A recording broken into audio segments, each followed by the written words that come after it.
ہاتھ مت لگائیں مجھے، وہ بتک کر پیچھے ہٹی۔ محمل ادھر آؤ۔ وہ 2 قدم اس کے قریب آیا ہی تھا کہ محمل نے اچانک آستین میں سے چھری نکالی۔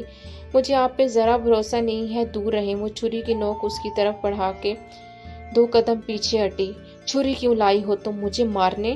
اس کے ماتھے پہ بل پڑے اور آنکھوں میں غصے کی لہر ابھری۔ وہ تیزی سے آگے بڑھا اور محمل کا چھری والا ہاتھ کلائی سے پکڑ کر مروڑا۔